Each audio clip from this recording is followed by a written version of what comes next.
जय Hind. Welcome to दक्षिणा ई classroom. आज हम आपका लास्ट एफएसटी कर रहे हैं, दैट इज़ एफएसटी नंबर 24 और उसका last paper that is paper number 2। इसके बाद में कोई एफएसटी नहीं है, इसका जेई एडवांस है। आई होप आप जेई एडवांस बढ़िया करेंगे और आईआईटी पहुंच जाएंगे और आपको लाइफ में फिर ये सब पेपर कभी नहीं करने पड़े। मैं दुआ करता हूँ ये सब पेपरों से आप पीछा छूटे, अब आप कुछ आगे बढ़े, कुछ आगे काम करें। तो आइए बच्चों तो शुरू करते हैं पेपर को वन बाय वन। सबसे पहले फर्स्ट सवाल का पेपर लेवल अगर आप बात करें, पेपर लेवल ठीक है था, मतलब टफ नहीं था, मीडियम से लेवल था, इजी था पेपर। तो आइए अपने करते हैं। सबसे पहले फर्स्ट सवाल को करते हैं। फर्स्ट सवाल में आपको क्या बोला गया कि the operating temperature of tungsten filament is, temperature आपको गिवन है 2450 केल्विन और एमिसिविटी गिवन है आपको दैट इज 0.30।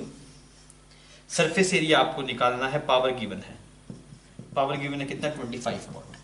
तो पावर का एक्सप्रेशन क्या होता है, पावर होता है sigma E A T to the power 4, ये एक्सप्रेशन होता है। Power 4 is 25, sigma Stefan's constant है वो गिवन भी है, उसके लिए याद भी होनी चाहिए 5.67 × 10⁻⁸।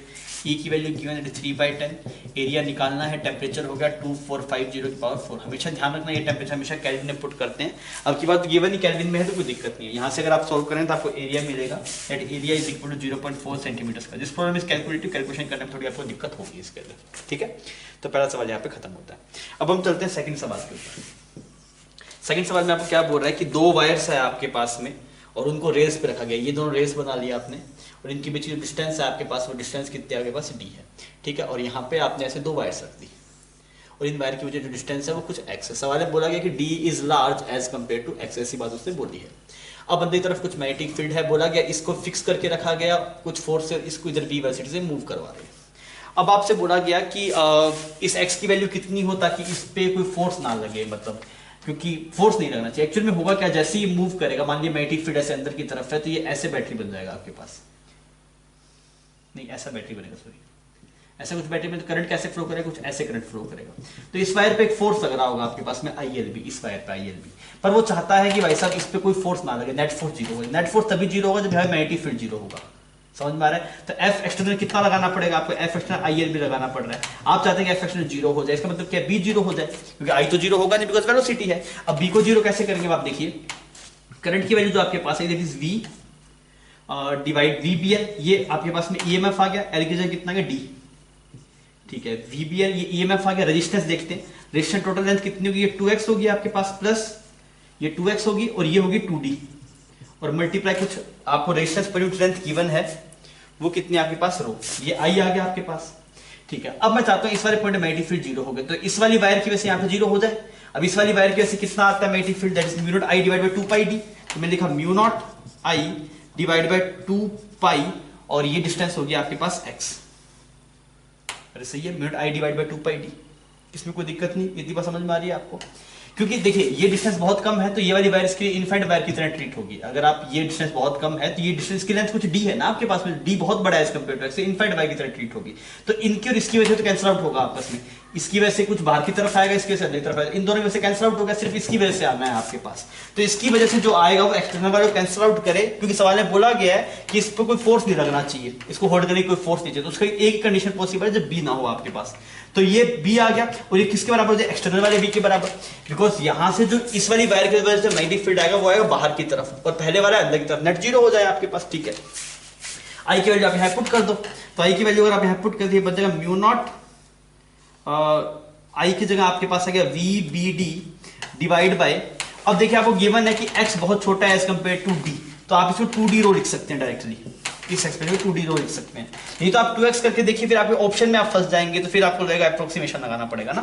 तो ये ऐसा आ गया दैट इज b 2πx। अब देखते हैं कुछ साफ हो रहा है क्या आपके पास, तो यहां पे एक्सप्रेशन कुछ d से ये d साफ हो गया, b से ये वाला b साफ हो गया, यहाँ पे x है ना आपके पास। तो x की वैल्यू कितनी आएगी बच्चों, x की वैल्यू आपके पास आई this x is equal to mu naught v divide by 4π rho, 4π rho, mu naught v divide by 4π rho. तो आपके पास में ए ऑप्शन करेक्ट हो जाएगा। तो इसमें थोड़ा सा जैसे अप्रोक्सीमेशन कब लगाना है कि नहीं लगाना वो सब ऑप्शन देख के समझ में आएगा, डायरेक्टली आप इसमें नहीं समझते। थोड़ा आप सवाल पढ़ के ऑप्शन देखें तब आप क्लिक करेगा अच्छा ये अप्रोच होनी चाहिए, ठीक है।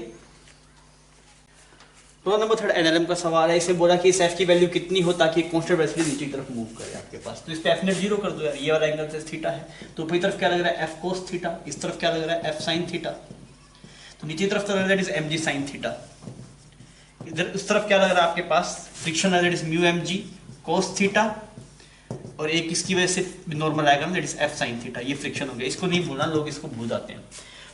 प्लस क्या आ जाएगा आपके ऊपर की तरफ that is F cos theta, theta theta सब साफ हो गया बिकॉज 45 डिग्री है, तो साइन थीटा कोस थीटा की वैल्यू सेम आएगी आपके पास।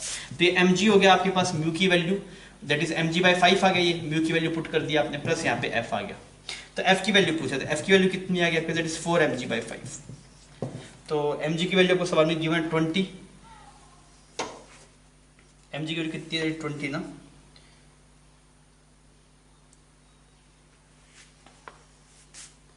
अच्छा सॉरी ये ऐसा कुछ म्यू, एक मिनट यहाँ पे कुछ गलत हो गया ना, ये म्यू की वैल्यू है आपके पास 1/5।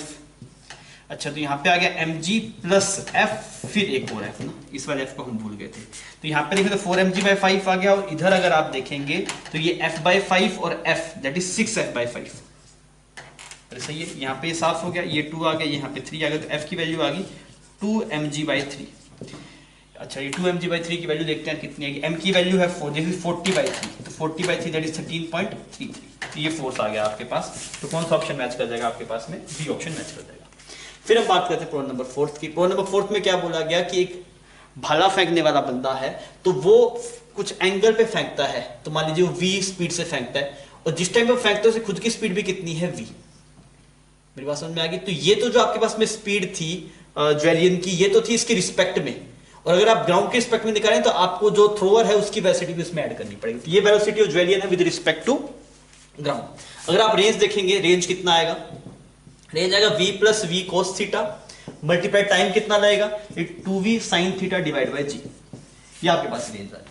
अब क्या रेंज 45 पे नहीं आएगी अगर ये ऑब्जर्वर स्टेशनरी होके फेंकता, मतलब अगर ये वाली वेलोसिटी ना सिर्फ ये वेलोसिटी होती, फिर थीटा की वैल्यू क्या होता range maximum then angle is 45। अब क्या नहीं आएगा। तो अब क्या आपको समझ में आया, दो कंपोनेंट हम बेसिक से जा रहे हैं। अगर आप इस रेंज को लिखेंगे थोड़ा सोल्व करके तो ऐसा बन जाएगा ना आपके पास, ये 2v/g ये तो कांस्टेंट था, तो इसकी कोई दिक्कत नहीं, इसको हटा दिया हमने, तो ये कुछ ऐसा बन जाएगा, तो कर लेते हैं मल्टीप्लाई कर 2v/g, यहाँ पे बन गया आपके पास में v sin थीटा, यहाँ पे बन गया v sin theta cos theta. Clear. अब हमें करना है d range of d theta is equal to 0, maximum के निकालने यही तरीका होता है आपके पास, इसी तरीके को यूज कर रहे हैं। अच्छा इसका अगर आप डिफरेंशिएट करें तो ये वाली वैल्यू तो कांस्टेंट है, इसकी कोई दिक्कत नहीं, सिर्फ इसका डिफरेंशिएट कर दें बिकम v cos थीटा, ऐसा किया तो ये बन जाएगा sin 2 theta divide bye g, sin 2 theta divide by 2, ऐसा बन जाएगा ना। अच्छा तो ये क्या बन गया that is v cos 2 theta multiply 2 आ गया आपके पास, एक मल्टीप्लाई 2 आ गया, नीचे 2 साफ हो जाएगी, ऐसा बन गया आपके पास। तो यहां से क्या that is cos theta, cos 2 theta लिख दिया आपने that is twice of cos square theta minus 1 that should be is equal to 0। सही है ये। तो आप इसको क्या लिख देंगे twice of cos square theta plus cos theta minus 1 is equal to 0। तो इसको x मान लो एक बार, तो इक्वेशन है 2x square plus x minus 1 is equal to 0, इसको लिख दिया 2x minus x minus 1 is equal to 0।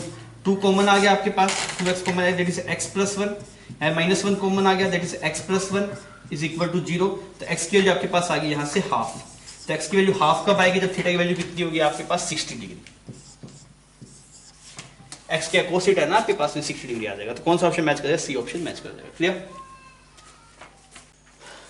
बच्चों। हम बात करें प्रॉब्लम नंबर 5 की, तो ये आपके पास स्पेक्ट्रम है। जैसे दो तरीके स्पेक्ट्रम बनते हैं ना, एक तो होता है आपके पास में एब्जॉर्प्शन स्पेक्ट्रम, एब्जॉर्प्शन स्पेक्ट्रम,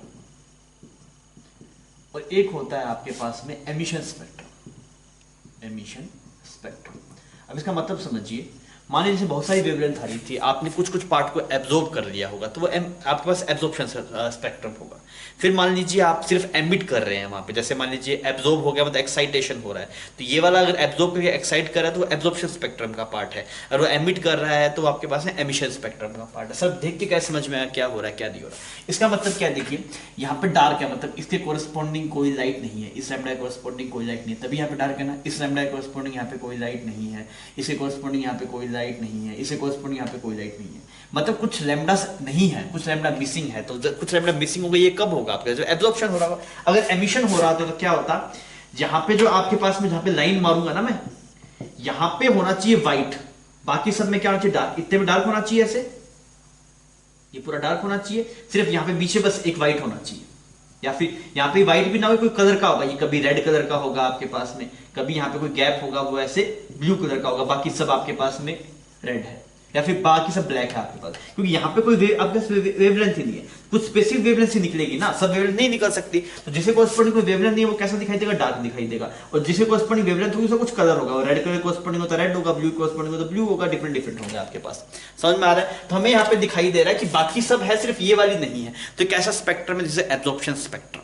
अगर ऐसा होता बाकी सब डार्क होता, अगर मान लीजिए डायग्राम ऐसा होता कि ये पूरा डार्क होता आपके पास, यहाँ पे पूरा ऐसे डार्क होता, सिर्फ यहाँ पे एक व्हाइट पट्टी छोड़ी हुई होती, या फिर रेड कलर की होती, या फिर कोई भी होती, तब बोलते that is emission spectrum, because emission spectrum कुछ कुछ वेवलेंथ मिलेगी ना, और जहां पे जो वेवलेंथ नहीं मिलेगी वहां पे डार्क है आपके पास, क्लियर।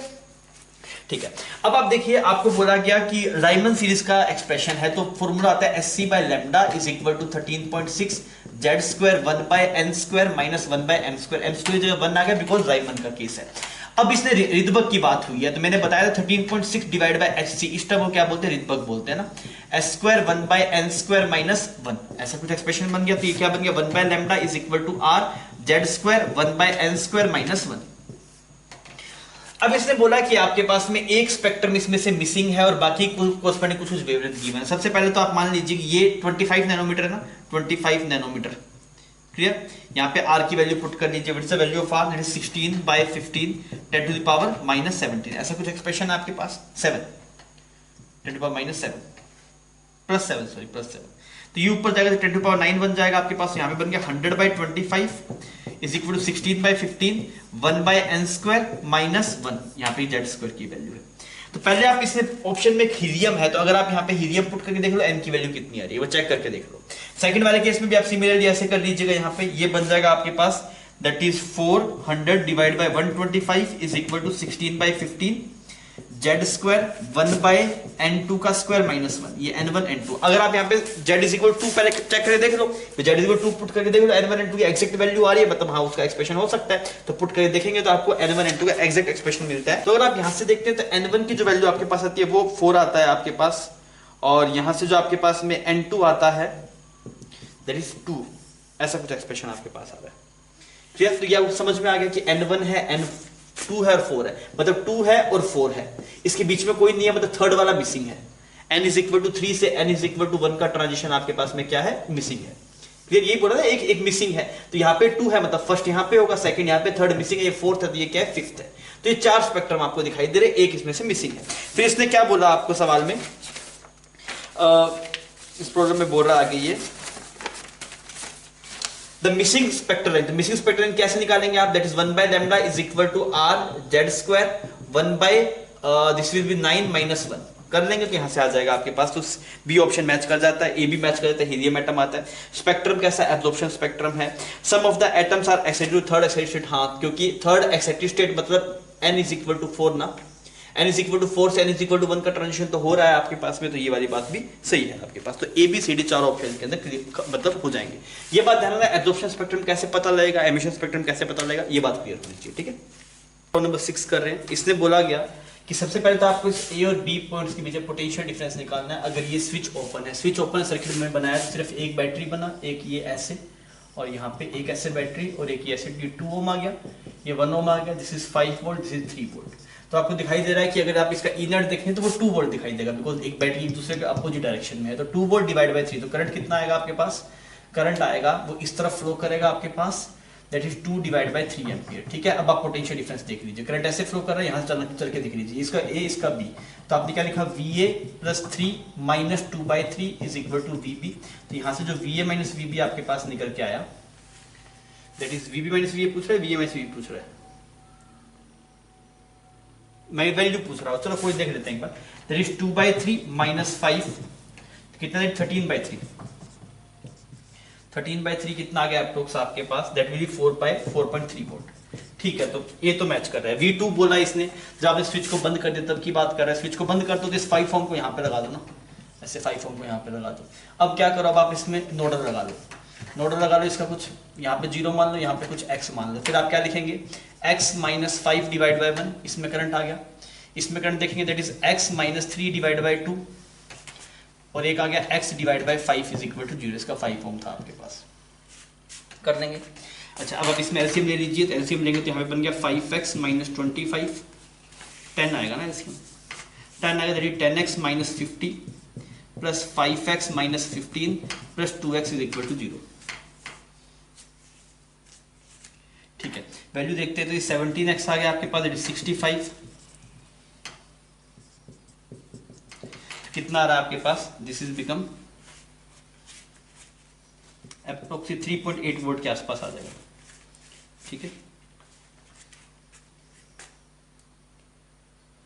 ठीक है जी, तो ये आ गया आपके पास से V2, ये भी मैच कर रहा है। फिर बोला करंट थ्रू बैटरी E1, इससे कितना करंट जा रहा है, तो आप निकाल लीजिए, आप पोटेंशियल डिफरेंस इस्तेमाल से निकालेंगे, डी भी निकाल पाएंगे, कर पाएंगे ना आगे। तो आपके पास में 4 ऑप्शन मैच कर, that is option A B C and D. मतलब प्रॉब्लम नंबर 7 आपके पास में रोटेशन और इंक्लाइंड प्लेन का सवाल है। तो अगर आपके पास में प्योर रोलिंग हो रहा हो इंक्लाइंड प्लेन में, तो एक्सेलरेशन का एक्सप्रेशन निकल के आता है, that is G sine theta divide by 1 plus I divide by M R square. ये आपको याद होना चाहिए एक्सप्रेशन, बिकॉज बार बार सॉल्व करने में दिक्कत होता है। और जो फ्रिक्शन फोर्स आपके पास है, that is M G sine theta divide by 1 plus M R square divide by I. ऐसा एक्सप्रेशन आपके पास मिलता है, आपको फ्रिक्शन का ये वाला एक्सप्रेशन मिलता है और एक्सेलरेशन का आपको ये वाला एक्सप्रेशन मिलता है। इतनी बात ठीक है। अब देखिए यार, अगर हम ये वाला केस कब है, जब आपके पास फ्रिक्शन सफिशिएंट है प्योर रोलिंग के लिए, प्योर रोलिंग वाले केस में आपके पास हो रहा है। अब अगर देखो म्यू मिनिमम कितना रिक्वायर्ड है, तो अगर मान लीजिए आपको स्लिपिंग नहीं होने देना, तो आप बोलेंगे जो फ्रिक्शन की जो मैक्सिमम वैल्यू है उससे ये वाली वैल्यू फ्रिक्शन की कम होनी चाहिए, that is M G sine theta divide by 1 plus M R square divide by I, ऐसा कुछ लिख सकते हैं। अच्छा अगर आप यहां पे देखेंगे तो mg ने mg को उड़ा दिया, तो म्यू की वैल्यू जो आपके पास में है, that should be greater than equal to limiting case में divide by 1 plus M R square divide by I, ऐसा एक्सप्रेशन है। अब देखते हैं भाई सब म्यू मिनिमम रिक्वायर्ड कितना है। तो आपको tan थीटा गिवन है 37 डिग्री, तो यहाँ पे म्यू को लिखा 37 डिग्री ना, 37 डिग्री मतलब 3/4 1 प्लस एम आर स्क्वायर, आई की वैल्यू आपके पास में 2/5, सो कुछ नहीं बोला मैं सोल्ड मान ले 2/5, उल्टा चला गया था, ऐसा बन गया कुछ। ठीक है, तो यहाँ पे ये एक्सप्रेशन आपके पास में आ रहा है 3 मल्टीप्लाई 2 डिवाइड बाय 4 मल्टीप्लाई 7, तो आपके पास कुछ 3/14 आ रहा है ना आपके पास, ये एक्सप्रेशन कुछ ऐसा 3/14। तो इसकी वैल्यू अगर आप देखेंगे तो अप्रोक्सीमेटली कितना आता है, दैट इज 0.2। मतलब अगर म्यू की वैल्यू आपके पास में 0.2 होगी तब आपके पास में प्योर रोलिंग होगा, और अगर नहीं होगी तो प्योर रोलिंग नहीं होगा। अब आप देखिए वो पहले वाले केस में जो बोल रहा है, इन फर्स्ट केस में अगर आप देखेंगे, फर्स्ट केस में म्यू की वैल्यू कितनी है 0.1, सेकंड केस में अगर आप देखेंगे तो म्यू की वैल्यू कितनी है, सेकंड केस में म्यू की वैल्यू आपके पास में 0.3। तो आप क्या बोल सकते हो, फर्स्ट केस में जो आपके पास में होगा, फर्स्ट वाले केस में आपके पास में स्लीपिंग होगा, और दूसरे वाले केस में क्या होगा, प्योर रोलिंग होगा, प्योर रोलिंग होगा। क्लियर? अच्छा अब देखते हैं, सबसे पहले पूछा टाइम टेकन कितना है। तो इसका एक्सप्रेशन अगर आप देखेंगे इस वाले केस में, that is G sine theta minus mu G cos theta, ये आएगा एक्सप्रेशन इस वाले केस में। तो इस एक्सप्रेशन से आप टाइम निकाल लेंगे, कैसे निकालेंगे, that is L is equal to U T plus half A T square, U initial 0 half A T square करेंगे, बात बन जाएगा। ये ए पुट कर दीजिएगा। यहाँ पे अगर आप एक्सप्रेशन देखें तो वो हम निकाल चुके हैं, G sine theta divide by 1 I divide by M R square. दोनों का एक्सप्रेशन पता है तो आप टाइम का रेशियो निकाल पाएंगे इसमें। ठीक है, रोटेशन, फिर आपसे the ratio of kinetic energy, तो आप वेलोसिटी निकाल लेंगे। आप ऐसे कर जैसे L is equal to half A T square, तो इस वाले में ये ए पुट कीजिए, इसमें ये कीजिए। वेलोसिटी अगर आप देखेंगे V is equal to U plus A T, अरे सही है। तो यहाँ से टाइम तो आई गया, तो वहां से आप कर सकेंगे। तो V square is equal to U square plus 2as भी कर सकते हैं, 2as। तो वेलोसिटी मिल जाएगी, तो वहां से आपको काइनेटिक एनर्जी मिल जाएगा। ठीक है, वो भी ट्रांसलेशनल काइनेटिक एनर्जी है। फिर the ratio of speed of first and second, तो वो वेलोसिटी से पता लग जाएगा, v इज इक्वल टू 80 आप कर रहे हैं तो साइड लग जाएगा, टाइम भी पता है, तो यहाँ से वेलोसिटी आ गया तो वहां से भी रेशियो निकाल सकते हैं। बी वाले ऑप्शन में translational kinetic energy, that is half mv square. फिर पूछा गया the ratio of angular velocity of first to the second. Angular velocity के लिए बच्चों आपको क्या निकालना पड़ेगा, आपको टाइम पीरियड पता है ना, तो आप इसमें देख लीजिए कि इसके अंदर आपके पास में अल्फा कितना है।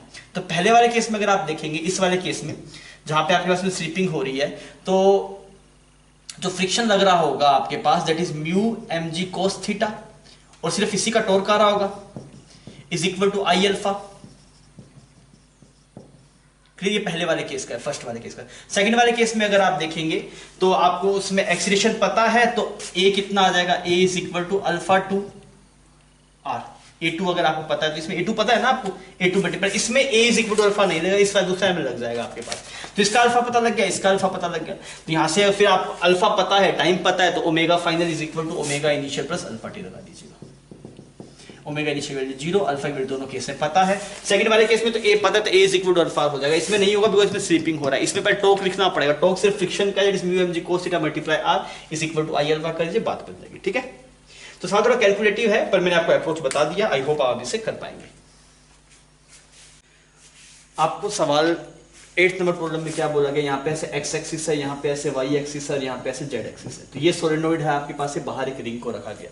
तो आपसे बोला गया कौन कौन से केसेस में आपके पास में सोलेनोइड में ईएमएफ इंड्यूस नहीं होगा। इसमें कुछ करंट आई फ्लो कर रहा है ना, इसके अंदर कुछ आई करंट फ्लो कर रहा है। सबसे पहले बोला गया the current in loop is head constant and loop is stationary. सही बात है, अगर ये इसका करंट कांस्टेंट है और इसको स्टेशनरी भी रखा गया, करंट भी कांस्टेंट स्टेशनरी रखा, तो दोनों में फ्लक्स चेंज नहीं होगा। दोनों में फ्लक्स चेंज नहीं होगा तो आपके पास में ईएमएफ नहीं आएगा। इसके अंदर ईएमएफ कब आएगा, जब इसके कोरस्पोंडिंग जो म्यूचुअल इंडक्टेंस है वो ना बदले। फ्लक्स होता है आपके पास में एम आई, जो सोलेनोइड में जो फ्लक्स है वो इतना है आपके पास में। अगर इसका मल्टीप्लिकेशन आपके पास में नहीं बदलेगा तो आप उस वाले सब केसेस में आप बोल देंगे भाई साहब कि जो आपके पास में यहाँ पे करंट है वो नहीं आएगा। सबसे पहले ऑप्शन में बोला गया था current in the loop is head constant and, तो एम भी कांस्टेंट है, आई भी कांस्टेंट, फ्लक्स कांस्टेंट है, फ्लक्स चेंज नहीं हो रहा, मतलब उसमें करंट नहीं आएगा। ठीक है, तो उसमें ईएमएफ इंड्यूस नहीं होगा। ईएमएफ इंड्यूस कब होगा, जब इसमें फ्लक्स चेंज होगा, तो फ्लक्स चेंज नहीं हो रहा है इसके अंदर। सेकंड वाले में करंट को चेंज किया जा रहा है, वो फंक्शन है, तो फ्लक्स चेंज होगा, ईएमएफ आएगा। थर्ड में क्या बोल रहा है, the current in the loop is constant, the loop is performing angular SHM about the diameter Y axis. अब वाई एक्सिस के अबाउट अगर आप रोटेट करेंगे तो म्यूचुअल इंडक्टेंस बदल जाएगा, क्योंकि म्यूचुअल इंडक्टेंस तो ज्योमेट्री पे डिपेंड करता है। तो अगर वो बदल जाएगा तो इस वाले केस में भी ईएमएफ आएगा। डी वाले में बोला गया है कि the current loop is constant and the loop is performing SHM about the mean position in a direction perpendicular to the axis. तो यार अगर ऊपर नीचे ऑसिलेट कर रहा होगा शायद, तो उस वाले डायरेक्शन में भी आपके पास ओरिएंटेशन तो बदल रहा है, तो उसमें भी आपके पास में ईएमएफ इंड्यूस हो जाएगा, बिकॉज फ्लक्स चेंज हो जाएगा। तो इसमें सिर्फ एक ही ऑप्शन सही होना चाहिए, दैट इज ऑप्शन ए। ठीक है बच्चों, हम बात करें प्रॉब्लम नंबर 9 की। आपको बोला गया कि एक रोड है और इसका मास आपको गिवन है, रोड का मास दैट इज 5 kg, और यहाँ पे एक ऐसे स्ट्रिंग बांध रखा है मिड से, बिल्कुल ना मिड पॉइंट से स्ट्रिंग को ऐसे बांध रखा है, और 20 kg का मास है, ऐसे कुछ एंगल है। ठीक है, तो यार ये वाला एंगल गिवन 37 डिग्री है ना ये एंगल, तो ये वाला एंगल भी 37 डिग्री हो गया। तो यहाँ पे टेंशन टी मान लीजिए, आप क्या लिखेंगे, T cos 37 that is mg that is 200। ठीक है, तो यहाँ पे टी cos 37 की वैल्यू कितनी आ जाएगी, cos 37 आपके पास में आ जाएगा दैट इज 4/5, सही, इज इक्वल टू 200। तो यहाँ पे अगर आप देखेंगे तो टी की वैल्यू आ गई 250 न्यूटन। इतनी बात सही है। ठीक है, फिर अगर आप देखेंगे तो टी साइन 37 किसके बराबर होगा, T sine 37 is equal to f2। T की वैल्यू पता है 250, साइन 37 की वैल्यू पुट करते हैं, साइन 37 विल बी 3/5, तो f2 आ गया, तो f2 की वैल्यू आपके पास आ गई 150। ऐसा कुछ ऑप्शन है क्या 150 वाला, f2 की वैल्यू 200 है, तो वो नहीं आ रहा आपके पास में, तो सी ऑप्शन मैच कर जाए, टेंशन है 250। f1 की वैल्यू देखते हैं, टॉर्क बैलेंस करना पड़ेगा। टॉर्क बैलेंस करेंगे तो आप क्या लिखेंगे, that is T sine 37 multiply l/2, T sine 37 multiply l/2 is equal to f1 multiply l। Torque balance करना चाह रहा हूँ मैं, यहाँ पे उड़ा दिया। टी की वैल्यू हमें पता है 250, साइन 37 की वैल्यू अगर हम देखेंगे दैट विल बी 3/5 मल्टीप्लाई, एक ये आ गया, तो यहाँ पे साफ हो गया, तो f1 आ गया, तो f1 की वैल्यू कितनी आ गई यहाँ पे 75 आ गई, तो आपके पास पे ए भी मैच कर गया। तो और f क्या है आपके पास में, हिंज का फोर्स है f आपके पास। तो हिंज का फोर्स अगर आप देखेंगे तो हिंज को एक तो इस डायरेक्शन में देना पड़ रहा है आपको, वो mg के बराबर, वो कितना फोर्स देना पड़ रहा है। हिंज का फोर्स आप निकाल सकते हैं, कैसे निकालेंगे, इस तरफ fx लिख लीजिए, इधर सॉरी इधर कुछ fy बना दीजिए, इधर कुछ fx बना दीजिए। तो fx की वैल्यू किसके बराबर आएगी, fx की वैल्यू तो ये आ जाएगी that is t sine 37 minus f1, ये आ जाएगा आपके पास में fx, सही। और अगर आप fy देखेंगे तो fy किसके बराबर आएगा, that is mg plus t cos 37। अब fxy आ जाएगा, फिर f नेट जो आपके पास में आएगा that is under root of fx square plus fy square. थोड़ा सा कैलकुलेटिव आपको करना पड़ेगा। तो अगर आप इसे सॉल्व करते हैं तो 9th में आपके पास में दो ऑप्शन मैच करते हैं, option A and option C. ठीक है। हम प्रॉब्लम नंबर 10 कर रहे हैं। प्रॉब्लम नंबर 10 में बोल रहा है कि एक बार तो जैसे इसका मिड से ये लाइन ज्वाइन करता है ना, एक बार तो इसको प्लेन में सेट करवाया ऐसे ऐसे, तो अगर आप यहाँ थोड़ा सा इसको डिस्प्लेस कर देंगे तो ये कुछ यहाँ पे पहुंच जाएगी, ये वाला लाइन, इसका नाम कुछ ए बी बोल देता हूँ। तो ये ए बी लाइन पहले कुछ ऐसे, फिर ये ए बी लाइन कुछ ऐसे हो जाएगा, तो एम जी इसमें ऐसे की तरफ है, नीचे की तरफ, सही। तो ये डिस्टेंस कितनी है आपके पास, ये एल है, तो ये 30 डिग्री हो गया, तो ये हो गया L cos 30, that is L root 3/2। तो ये वाला एंगल को थीटा डिस्प्लेस हुआ, यहाँ पे वैसे कुछ थीटा हुआ, तो टॉर्क आपके पास जो आएगा that is M G theta multiply L root 3/2 is equal to I omega, I omega. अब देखिए, चाहे आप इसको ऐसे ऑसिलेट करने के डिस्प्लेस करेंगे तब भी ऐसे टॉर्क आएगा, थोड़ा सा इधर करेंगे तब भी ऐसा ही टॉर्क आएगा आपके पास में।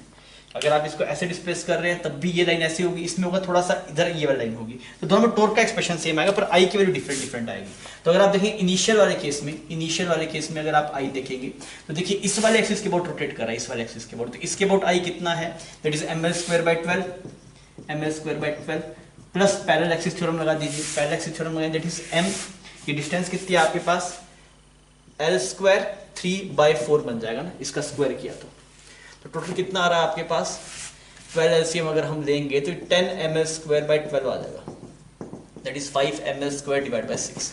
फर्स्ट वाले केस में जब आप ऐसा ऑसिलेट कर रहे हैं तो इस एक्सिस के अबाउट ऑसिलेट हो रहा है, तो इस वाले एक्सिस के अबाउट मोमेंट ऑफ इनर्शिया आएगा, पहले इसके अबाउट निकाला दैट इज ml²/12, फिर पैरेलल एक्सिस थ्योरम लगाया दैट इज m, ये डिस्टेंस का स्क्वायर दैट इज l² 3 और 4, ठीक है। तो आपने एलसीएम ले लिया तो ये बन गया 9 और 1 10, ठीक है। तो 5/6 ml² आएगा इनिशियल वाले केस में। अगर आप फाइनल वाले केस में देखेंगे तो देखिए किसके अबाउट रोटेट कर रहा है, इस वाले एक्सिस के अबाउट रोटेट कर रहा है, इस वाले एक्सिस के अबाउट, इस वाले एक्सिस के अबाउट, तो इस वाले एक्सिस के अबाउट तो रोड का जीरो ही है, तो इस वाले एक्सिस के अबाउट कितना आएगा आपके पास, I final, that is I centre of mass के अबाउट 0 आ गया, क्योंकि इस वाले एक्सिस के अबाउट चाहिए आपकी बात, क्योंकि ऐसे ऑसिलेट कर रहा है ना, तो इस वाले एक्सिस के अबाउट ऑसिलेट कर रहा है, तो इस वाले एक्सिस के अबाउट तो 0 आ गया, आईसीएम 0 है, प्लस md² अगर आप देखेंगे तो plus md² that is 3l²/4, तो ये आ गया आपके पास 3/4 ml²। आपसे पूछा टाइम पीरियड, तो टाइम पीरियड कितना आएगा, थोड़ा देख लेता हूं यहां पे मैं, तो ये एक्सप्रेशन बन गया ओमेगा आई अल्फा आता है ना, ये अल्फा आएगा, इसको लिख देंगे, अल्फा को क्या बना, अल्फा बना आपके पास दैट इज mg रूट 3/2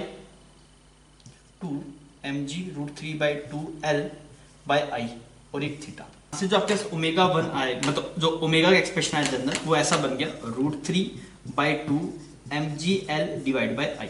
अब टाइम पीरियड एक्सप्रेशन था 2π/ओमेगा। सबसे पहले हम t1 निकालते हैं, t1 देखें 2π √ओमेगा की वैल्यू पुट की इसके लिए, that is √3/2 mgl divide by आई।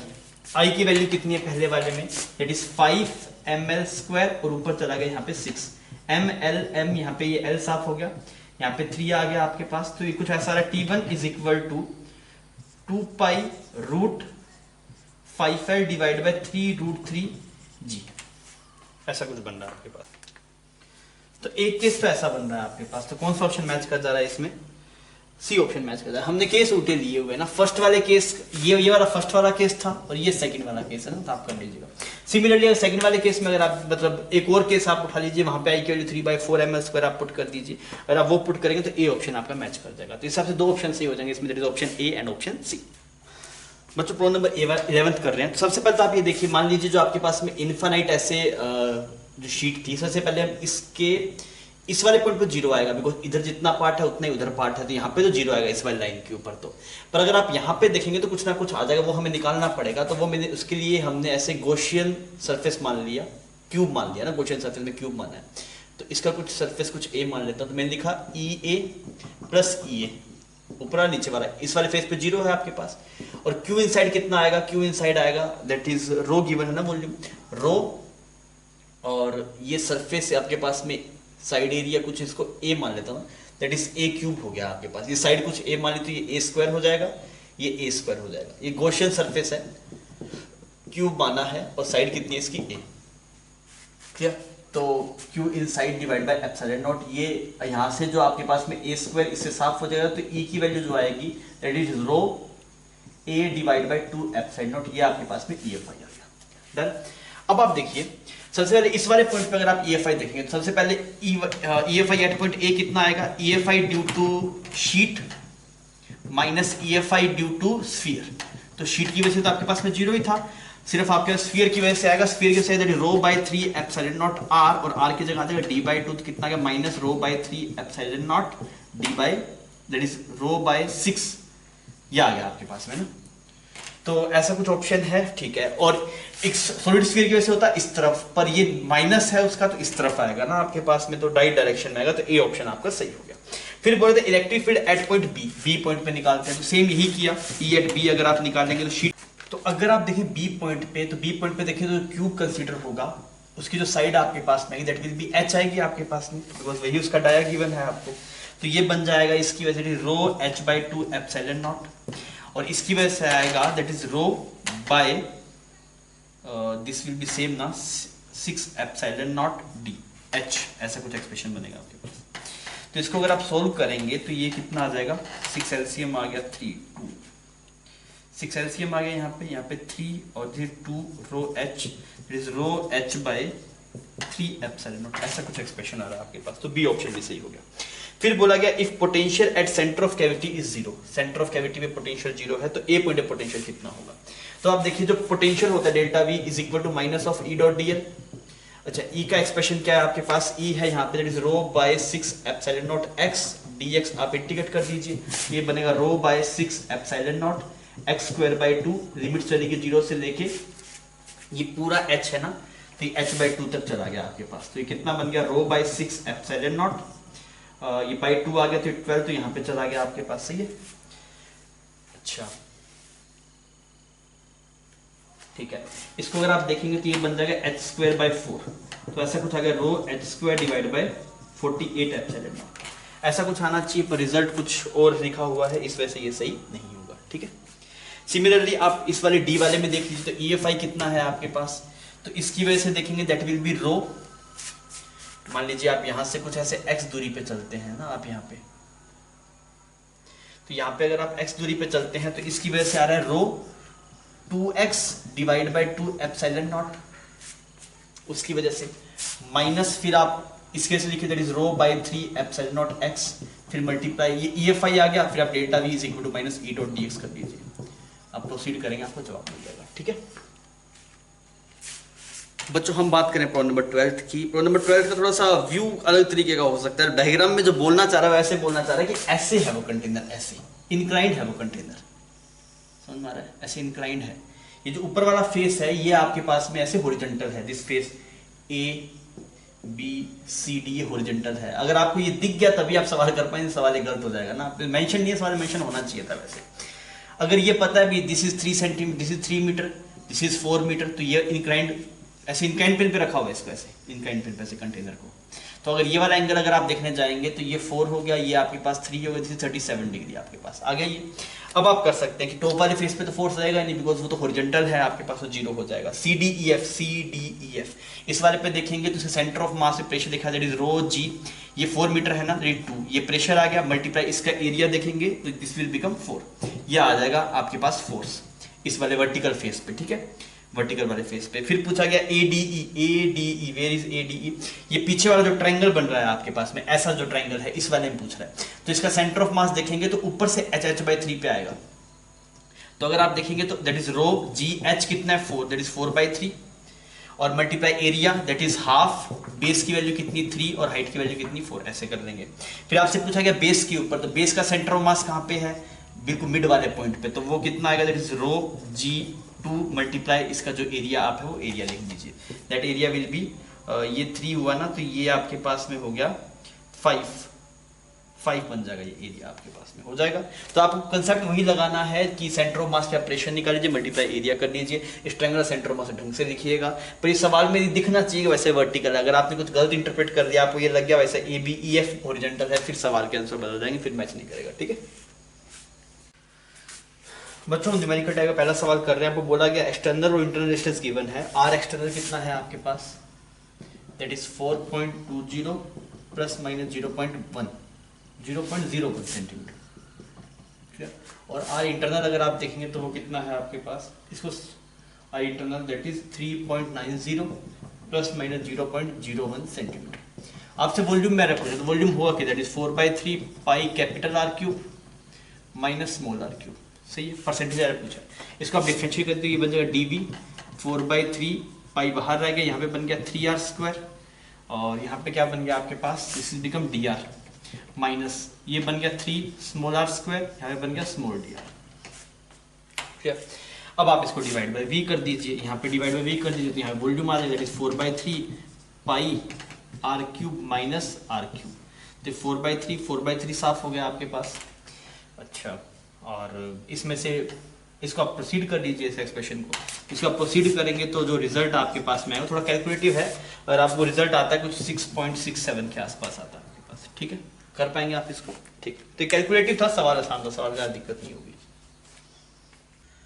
आपके पास ऐसे बोला गया कि इस पे कुछ चार्ज डिस्ट्रीब्यूशन है आपके पास, और दैट चार्ज पर लेंथ इज लैम्डा आपको गिवन है, और इस पे ये ऐसे मूव कर रहा है, प्योर रोलिंग कर रहा है ना आपके पास में। आज पूछा नॉर्मल रिएक्शन कितना, हमें क्या करना पड़ेगा, हर एक पॉइंट चार्ज के ऊपर जाके फोर्स निकालना पड़ेगा। यहाँ पे ऐसे एक पॉइंट चार्ज पकड़ लिया आपने, वो जो होता है चार्ज को आप रिंग मान लो, तो वो केस सिर्फ एक दो जगह पे सही बैठता है आपके पास में। अगर एक चार्ज रोटेट कर रहा है और सेंटर पे मैग्नेटिक फील्ड निकालना तो वहां पे सही बैठता है। बाकी हमने देखा था एक्सिस पे, अगर जैसे यहाँ पे एक चार्ज करंट कैरिंग रिंग है, इसको आप ऐसे ओमेगा से घुमा रहे हैं और यहाँ पे मैग्नेटिक फील्ड निकालना तो भी वो गलत हो जाता है। तो बेसिक से जाना चाहिए हमेशा, तो बेसिक से आप चलेंगे तो इसकी दो वेलोसिटी, एक वेलोसिटी ये वाली है आपके पास और एक यहाँ पे ये वाली वेलोसिटी आएगी ओमेगा आर की वजह से ना, इसको आप ओमेगा आर बोल दो। अच्छा, ये वाला एंगल थीटा हो गया आपके पास, इसको थीटा मान लेते हैं, दिस एंगल इज थीटा, ये थीटा 90 में से ये एंगल कितना हुआ, थीटा हुआ। तो इस वाले पार्ट की जो वेलोसिटी है इधर है v plus v cos theta और इस तरफ है आपके पास v sin थीटा। तो मैग्नेटिक फील्ड आपके पास किस तरफ है, मैग्नेटिक फील्ड बाहर की तरफ, मैग्नेटिक फील्ड किस तरफ है, बाहर की तरफ। तो अगर आपके पास बाहर की तरफ मैग्नेटिक फील्ड है तो इस वाली वेलोसिटी की वजह से जो नॉर्मल लग रहा होगा आपके पास वो नीचे की तरफ लग रहा होगा, और इसकी वजह से तो इस तरफ आ रहा है तो उसे नॉर्मल में कोई फर्क नहीं पड़ेगा, तो इसका तो कोई रोल नहीं है नॉर्मल में, सिर्फ इसका रोल है। तो अगर आप देखेंगे तो फोर्स कितना है, दैट इज क्यू, क्यू कितना हो गया R D theta, lambda R D theta, Q V B, तो वी कितना है आपके पास, इट इज वी ब्रैकेट में 1 plus cos theta Q V, और बी की जगह आपके पास मैग्नेटिक फील्ड हो गया बी। ठीक है। अच्छा, अब थोड़ा इसको इंटीग्रेट करें तो ये df है, अगर आप पूरे को जोड़ेंगे तो आप इसको इंटीग्रेट करना पड़ेगा, तो यहाँ पे f बन जाएगा आपके पास, तो लैम्डा आर वी बाहर आ गया, लैम्डा आर वी और वी बी बाहर आ गया। यहाँ पे बना आपके पास डी थीटा, इसका तो हो जाएगा D theta plus cos theta D theta. आप इंटीग्रेट कर लीजिए, लिमिट्स देखिए थीटा की वैल्यू कहाँ थे, पूरा कवर करना है ना। थीटा की वैल्यू 0 से लेके 2 पाई तक ले जाते हैं, 0 से लेके 2 पाई और यहाँ पे 0 से लेके 2 पाई। अच्छा, सोल्व करते हैं, that is lambda R V B. अच्छा, ये तो बन गया आपके पास, इसका 2 पाई बन जाएगा। अच्छा, इसका देखते हैं, कोस थीटा का इंटीग्रेशन क्या हो गया आपके पास, साइन थीटा, साइन थीटा ये टर्म आपके पास 0 बन गई। ठीक है, तो ऐसा कुछ एक्सप्रेशन बन गया आपके पास। तो f आपके पास जो निकल के आया that is lambda R V B multiply 2 pi. अच्छा, हम लैम्डा को क्या लिख सकते हैं, लैम्डा को q divide by 2 pi R, इसको लिख देता हूँ यहाँ पे, that is q divide by 2 pi R, R V B multiply 2 pi, ये 2 पाई से 2 पाई साफ हो गया, आर से आर साफ हो गया, तो ये क्यू वी बी आ गया। तो क्यू वी बी किसके बराबर है, mg के बराबर है। मतलब नीचे की तरफ लग रहा था ना ये फोर्स, नीचे की तरफ एक mg वो लग रहा है मैग्नेटिक, एक तो mg ग्रेविटी की वजह से लग रहा है और एक mg आ गया जो आपके पास में मैग्नेटिक फोर्स है। तो नेट फोर्स कितना, दैट इज 2 mg आ जाएगा आपके पास। तो लैम्डा की वैल्यू कितनी थी, 2 आ जाएगी। ठीक है, आपको बोला गया कि इनिशियल जो स्विच था वो 0.1 के ऊपर था ना, तो ये आपके पास में आरसी सर्किट है। तो इसमें चार्ज की इक्वेशन आती है, वो आती है Q is equal to Q naught bracket में 1 minus E to the power minus T by tau. Value put करते हैं, तो अगर आप Q नॉट की वैल्यू पुट करेंगे that will be CV, that will be 2200 हो गया ना ये micro coulomb, 1 minus E to the power minus T by tau की वैल्यू कितनी होती है RC। RC अगर आप देखेंगे तो C है डिवाइड बाई 10 टू पावर 6 और R है 10 मल्टीप्लाई 10 टू पावर 3, तो टोटल 4 हो गया आपके पास, और ये यहाँ पे 5 हो गया, तो ये 1/5 आ गया ना आपके पास, 1/5 आ रहा है, टाउ की वैल्यू 1/5 आ रही है, तो आपने इसको 5 कर दिया यहाँ पे। ठीक है, कोई दिक्कत नहीं यहाँ तक। अब आपसे बोला गया कि कौन सा टाइम, जैसे 0.2 ln2 टाइम के ऊपर क्या हो रहा है, तो वो थोड़ा देख लेते हैं कि उस वाले टाइम के ऊपर स्विच को चेंज किया ना, तो उस टाइम पे कैपेसिटर चार्ज कितना था वो निकाल देते हैं। That is 1 minus E to the power -5, time की वैल्यू कितनी है 0.2, दैट इज 1.5 ln2। तो ये यहाँ पे आपके पास साफ हो गया। तो अगर आप इसको सोल्व करेंगे तो ये बन जाएगा 200, 1 माइनस ये क्या बनेगा 1/2 ना, दिस इज 1/2, तो ये आ गया 100 माइक्रोकूलम। मतलब जब आपने स्विच को चेंज ओवर किया है उस वाले टाइम पे जो आपके पास में चार्ज निकल के आया दैट चार्ज इज 100, ठीक है। अच्छा अब देखते हैं, अगर अब आपने इस स्विच को यहाँ पे रख दिया तो अब ये आपके पास में डिस्चार्जिंग का सर्किट बन गया, तो इक्वेशन बनेगी Q is equal to Q naught e to the power minus T by tau. अच्छा Q नॉट की वैल्यू गिवन है 100 microcoulomb, e to the power minus T by tau, tau होगा RC। अब की बार RC QC सॉरी R बदल गया ना, अब क्या 15 है, तो अब क्या टाउ 2 अगर आप देखेंगे दैट इज R, पहले C लिख लिया ना, और R की वैल्यू कितनी है 1 5 और मल्टीप्लाई 1000, तो अगेन ये आपके पास 3 और 1 4 तो कट गए, तो यहाँ पे सिर्फ 2 बचा, और 2 बचा तो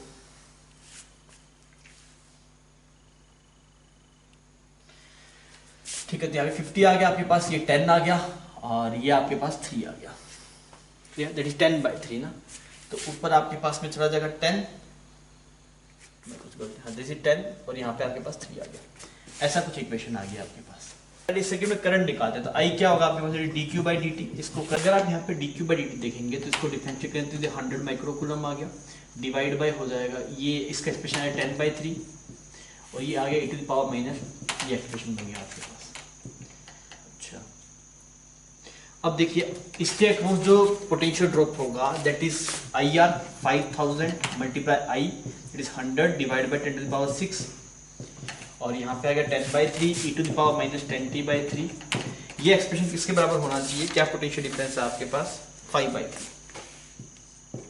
ये 5 बाई 3, ये 5 और 3 यहाँ पे साफ हो गया, 3 और 2, ये पूरा एक्सप्रेशन यहाँ पे साफ हो गया, तो e to the power minus 10t by 3 की वैल्यू आपके पास में 1 आनी चाहिए, तो ये कब आएगा जब t कितना हो जाए आपके पास 0 हो जाए, तो ये कब होगा t इज इक्वल टू 0 पे, तो इसका आंसर हो जाएगा आपके पास 0, ठीक है। प्रॉब्लम नंबर 4 जो आपके पास है पोस्ट ऑफिस बॉक्स का सवाल है, तो आप इसे पॉइंट्स देख लीजिए, एक पॉइंट का नाम है ए, यहाँ पे ए बना दीजिए, अच्छा एक पॉइंट का नाम है बी, बी बना दीजिए। सबसे पहले देखिए ए और बी के बीच में एक रेजिस्टेंस है, उसका नाम है कुछ बी, ठीक है, फिर बी और सी के बीच में एक रेजिस्टेंस का नाम है कुछ क्यू, सी इसके बीच में रेजिस्टेंस है दैट इज क्यू। अब देखिए जहाँ पे गैल्वेनोमीटर लगा हुआ है वो बीच वाला आएगा, तो वो डी पॉइंट से जुड़ा हुआ है ना, इधर बी से जुड़ा हुआ है इधर डी से, नीचे मतलब एक डी पॉइंट आएगा। फिर देखिए ए और डी के बीच में एक रेजिस्टेंस है आपके पास में, यहाँ पे अगर आप देखेंगे तो ये इस रेजिस्टेंस का नाम है R, और चौथी अननोन रेजिस्टेंस उसका नाम क्या है आपके पास X, और बीच में से गैल्वेनोमीटर लगा हुआ है, ठीक है।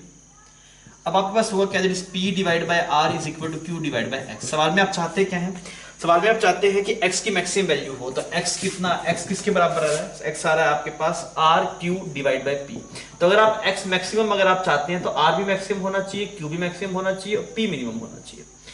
अब देखिए R की मैक्सिमम वैल्यू के लिए उसने बोला कि आप कितनी भी कीज निकाल सकते हैं, एडी वाले पार्ट में, इस वाले में आप कितनी भी कीज निकाल सकते हैं, तो कितनी भी कीज निकाल, सबके सब की R जोड़ देंगे। अगर आप यहाँ पे देखेंगे तो इसकी मैक्सिमम वैल्यू क्या हो सकती है R की, सबकी सब रेजिस्टेंस वहां पे वर्किंग हो जाएगी आपके पास में, इसमें बोला है ना आप कितनी भी कीज निकाल सकते हैं, तो कितना 5000 2000 1000, तो ये तो हो गया 8000, यहाँ पे 9000 बन गया, तो R मैक्स के लिए तो बन गया 9000, ठीक है। अच्छा फिर अगर आप देखेंगे Q के अंदर, तो Q में सिर्फ आप एक ही की निकाल सकते हैं, मतलब एक ही रेजिस्टेंस वहां पे वर्क करेगा, तो 10 है 100 है 1000 है, कौन सा यूज करेंगे 1000 यूज करेंगे। और अगर आप बात करेंगे P की, तो P वाले पार्ट में AB पार्ट में भी आपको बोला गया एक ही की आप वहां से ले सकते हैं, तो आप मिनिमम लेंगे, मिनिमम कितनी है 10 ओम, तो ये बन जाएगा 10 ओम। आप यहाँ पुट कर दीजिए तो X की वैल्यू आपके पास आएगी 9000 दैट इज 1000 मल्टी, यहाँ पे से 10 बन गया, तो कितना बनेगा 9 मल्टीप्लाई 10 टू द पावर 5, तो क्या ऑप्शन मैच कर, R की आंसर क्या आ जाएगा, ये पूछा ना इससे value, that will be 9, fourth का आंसर आपके पास हो जाएगा 9, ठीक है। बच्चों ये सवाल है आपका फिफ्थ में, इसमें बोला गया कि हाइट में डिफरेंस कितना कितना है, तो एक की रेडियस ज्यादा एक की रेडियस कम है, तो मान लीजिए इसके लिए क्या लिखेंगे आप P नॉट minus 2t by capital R plus rho G H2 is equal to आपके पास में आ गया इस वाले पॉइंट का प्रेशर, और यहीं से भी अगर आप देखें तो ऐसे P नॉट minus 2t by small r plus rho G H1, clear, ये P नोट आपके पास में साफ हो गया। अच्छा अगर आप यहाँ पे हम देखें हाइट का डिफरेंस कितना आ रहा है, हाइट का डिफरेंस पूछ रहे हैं इसमें, तो कितना आ गया आपके पास, H1 बड़ा है ना, that is rho G common आ गया, that is H1 minus H2 is equal to यहाँ पे आ गया 2t by smaller minus 2t by capital R। इसमें आप कैलकुलेशन कर लीजिए, वैल्यू निकाल लीजिए, तो अगर आप सोल्व करेंगे तो इसकी वैल्यू आपके पास में जो आएगी, H की कॉन्टैक्ट एंगल 0 है तो हमने 0 लेके ही हम प्रोसीड कर रहे हैं इसको, तो जो आंसर आपके पास में आएगा दैट विल बी 7 mm, जो डेल्टा H आएगा आपके पास दैट विल बी 7 mm। इसी की वैल्यू निकालनी है आपको, इसे वैल्यू यहाँ पे डाल दीजिए, आपको जवाब मिल जाएगा। ठीक है, प्रोटोन नंबर 6 में आपको बोला गया कि एक अल्फा पार्टिकल है हीलियम 24, इससे एक प्रोटॉन निकालना है तो उसमें कितनी एनर्जी लगेगी। तो एक हमने प्रोटॉन निकाल दिया और एक यहाँ पे जो एटम बचा दैट इज H13 आपके पास में ना, इसका मास इज गिवन है, सबका मास गिवन है। तो मान लीजिए वो एटम का मास है आपके पास में ना, हमें न्यूक्लियस का मास चाहिए। तो अगर आप कन्वर्ट करेंगे तो डेल्टा टाइम क्या लिखेंगे, mass of helium minus twice of mass of electron, ये पूरे का minus that is mass of H13 minus mass of electron plus यहाँ पे एक एक्सप्रेशन है मास ऑफ H एटम, इसमें तो इलेक्ट्रॉन है ही नहीं, एक अच्छा एक इलेक्ट्रॉन H एटम को अगर हम ले लेंगे तो ये मास ऑफ इलेक्ट्रॉन में फर्क नहीं पड़ेगा, वो सब कट जाएगा, डेल्टा इसी के बराबर आएगा। देखिए mass of He minus mass of H13 minus mass of P11। Clear, आपको सबके मास गिवन है, तो जो एनर्जी आपके पास में आएगी that is delta M multiply C square. तो आप डेल्टा M की वैल्यू निकाल लीजिए, सबके मास गिवन है और आप C स्क्वायर पुट करें तो आपको आंसर मिल जाएगा। तो इसका जो आंसर आता है आपके पास that answer is 19.80 mega electron volt आपके पास में क्यू वैल्यू। बस ये ध्यान रखिएगा, हमेशा इसमें हम न्यूक्लियस का मास लेते हैं, यहाँ पे दिक्कत नहीं हुई बिकॉज जो इलेक्ट्रॉन्स का काउंट था वो दोनों तरफ सेम था, इस वजह से वो कट गया। और इलेक्ट्रॉन कहीं पे कुछ दिक्कत होता तो हमें वहाँ पे मेंशन करना पड़ता है। ठीक है बच्चों, तो इसी के साथ ये पेपर यहाँ पे ख़त्म होता है। आई होप आप सवालों को समझ पाए होंगे। जेईई एडवांस आने वाला है, best of luck for that. सही ढंग से पेपर दीजिएगा, अपने आप पे कॉन्फिडेंस रखिएगा और अच्छा रिजल्ट लेके आइएगा। Okay, thank you for watching.